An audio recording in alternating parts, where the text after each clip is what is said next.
Ladies and gentlemen, we're back at it again. In this video, we're going to talk about extroverted intuition. What it is, how it works, what it does, how you can use it for your advantage, how you can use it against other people, how to protect yourself when other people are using it against you. We're going to talk about how it shows up in a positive light and how it shows up in a negative light. All of these questions and more are going to be answered in this video. So let's stick around. Let's get right into it. All right, so extroverted intuition. What is extroverted intuition? Extroverted intuition, also known as NE, it is one of the 8 cognitive functions that every human being can access from the brain. Extroverted intuition. Okay, so let's break it down. Extroverted intuition. Intuition. Synonym for intuition is instincts. Okay, then you got extroverted. Extroverted, external, exterior, outside, outside of oneself.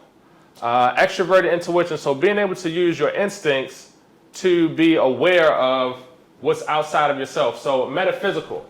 Extroverted intuition is metaphysical awareness. What is metaphysical? Let's break that down. Metaphysical, physics. So if physics is the tangible world, we know physics as like gravity, momentum, inertia. These are physics. Physics is kinetic energy. Now, metaphysics would be potential energy. So an example of potential energy is like a slingshot.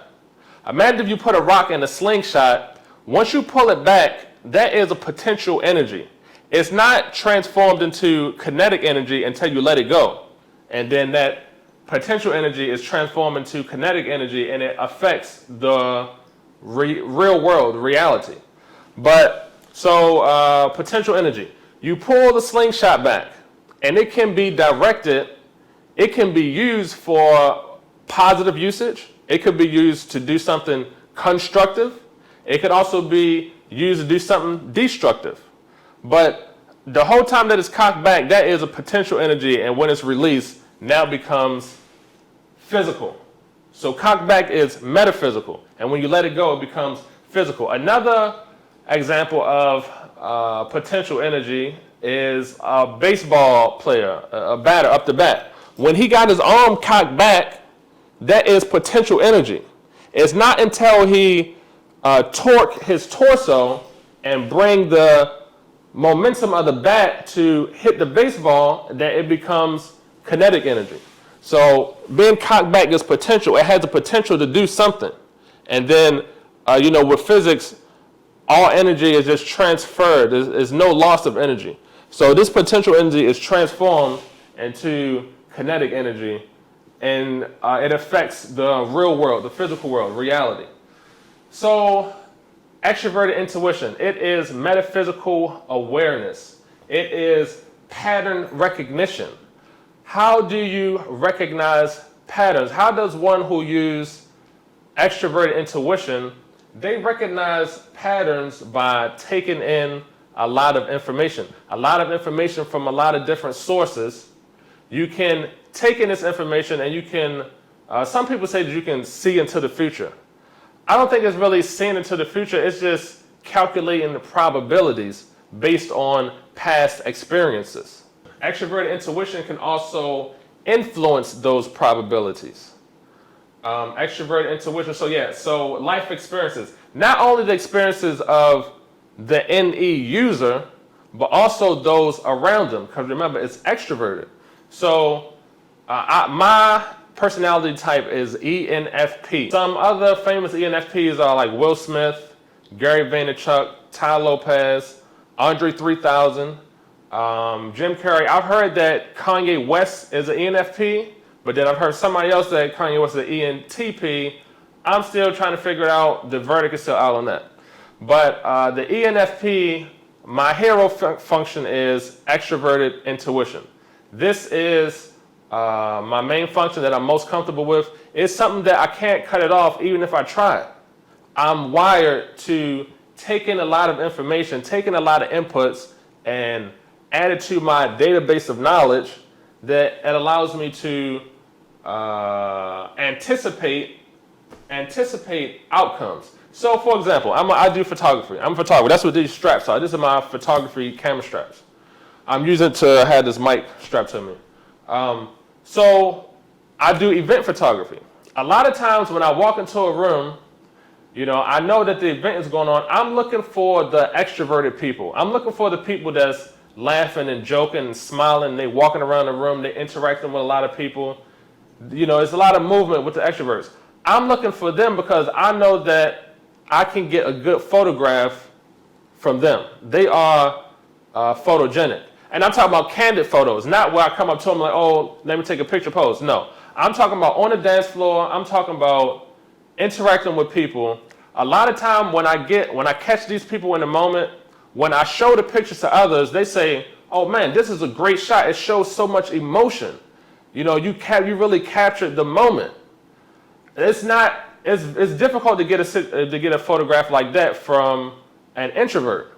So that's what I'm saying. I take in a lot of information and I'm able to use it to see the future, to anticipate the future, to see the possibilities and the probabilities. So, I know this person, I see this person, they going around taking pictures with somebody. They was talking to this couple earlier, and now I know when they finally come over here, there's a high probability that they're going to come over here and take a picture with this person.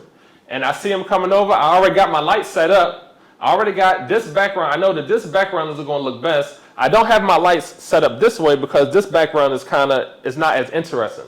But on this side of the room, the background is nice. I got my lights set up. The couple is over here. I see the moment about to happen, so I position myself to catch a shot. Bam. Got him in the moment. And it's a great shot and it's well lit. Well, off-camera flash, you got to have the light shine one way. If I got the light shining right here, and I have to take the picture right here.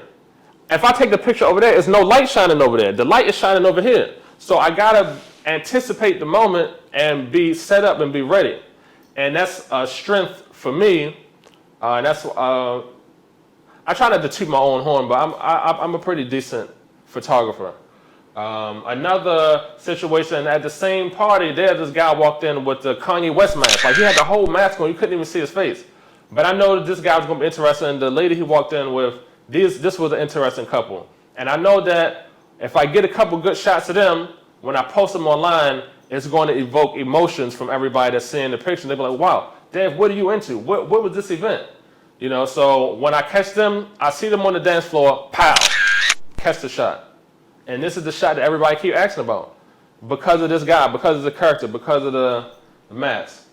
So, okay, so when we talk about life experiences, not only my life experiences, but the experiences of others. How can I draw a hypothesis or make an educated guess based on other people's life experiences? How can I live other people's experiences? By listening to their stories, by talking to a lot of different people and interacting with a lot of different people. I'm taking in all of these stories and all these experiences, and I'm storing it in my mental database. And so it allows me to recall it later, and I can use it to see possible outcomes. So that's another good thing about being in photography. I work with a lot of different people from different walks of life, and it's just a constant intake of knowledge and information. Also listening to a lot of podcasts, also reading books, listening to current events. PBD podcast, I'm constantly talking about the PBD podcast. That's like my favorite podcast for unbiased news, neutral news. So that's another way that I can make a hypothesis and see probabilities from my life experiences and also from other people's life experiences. We're talking about hypothesis, making a educated guess. So you have to be educated in order to make the guess. There's nothing new under the sun.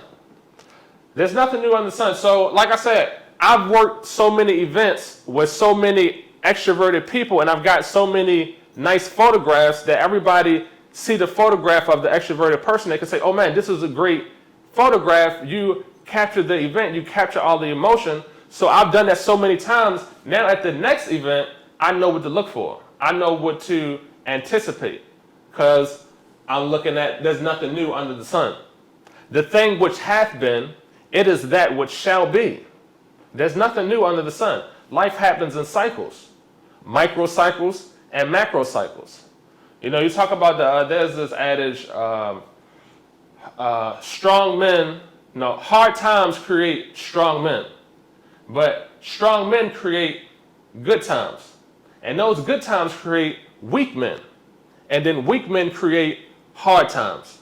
And then the hard times create the strong men once again. And it's just a cycle. It goes over and over and over. It's a cycle. There's nothing new under the sun. That's what happened in the GFC, 2008, the great financial crisis, the big recession, the movie The Big Short. I lived through that. In 2008, I was just getting out of high school. And that's where Bitcoin came from. It's like, it's a cycle. The fourth turning. There's a book by Neil Howe. He talks about the fourth turning and the rise and fall of civilizations. There's nothing new under the sun. The same things, the same kind of patterns that led up to the fall of Rome are the same kind of patterns that's leading up to the fall of America. That's a whole other topic to get into. But there's nothing new under the sun. Life happens in cycles. Events happen in cycles. Everything is a cycle. Nothing is new. My screen went out. There's nothing new under the sun. So all of my life experiences help me to be able to anticipate future events or outcomes. Intention of others. Okay, so the NE user, the extroverted intuitive, we are able to anticipate and to see the intentions of others and what the probability of what they might do. The extroverted intuitive also, we're able to use this to be more desirable or to be, a lot of people like us. We're charismatic because we know that if we do this, that there's a high probability that the other person is going to do that. Or if we say this, then they're going to say that. If we act a certain way, then they're going to act that way. And some people say this is manipulation. Maybe it is manipulation, but manipulation can be used for the good. Manipulation or influence, right? You can influence situations for the good if you're a good person. I'm not saying I'm the best person, but I'm a decent person. And a lot of NE users, which is their hero function, a lot of these people tend to be good people. So let's look at some. NE intertwines their own past with others, and so everybody eats. So that's what I'm talking about when I say. So that's what I'm talking about when I say it might be manipulation or influence, but it can be used for the good. I'll intertwine my fate, and my future is intertwined with those around me. So if I can help them to get what they want, it'll by default help me to get what I want. So it's like with the photographs. If I can go to an event and capture the event and have everything documented, you know, a lot of times people hire photographers for life events, things that's not going to happen again. This is a one-time event. Or it's like, you know, a once a year event, like an annual thing. So they want to make sure it's captured correctly and it's captured in a pretty aesthetically pleasing way. So me helping them to get what they want, it'll help me to get what I want. Because now they will refer me to other people, and a lot of word of mouth, and the business just keeps flowing. So yeah, my future and my fate is intertwined. Well, the NE user will intertwine their fate with others, and everybody eats. When you win, I win. And when I win, you win. Like we talk about manipulate or influence others for the good. Okay, an ENTP story. So I have a friend, her son is similar to me. He at the time he didn't take the test, but I'm watching him, I'm seeing how he's interested in a lot of different things. He takes in a lot of information from a lot of different sources. And I'm looking at the kid, I'm like, this kid is probably an ENFP like me, or the cousin of the ENFP, which is the ENTP. Both of these types use NE as their hero function, their dominant function. So I told her to have the son take the test, and sure enough, he's an ENTP, an NE user. So then I can refer other videos to the mom to help her build the child up over time and help him to be the best version of himself.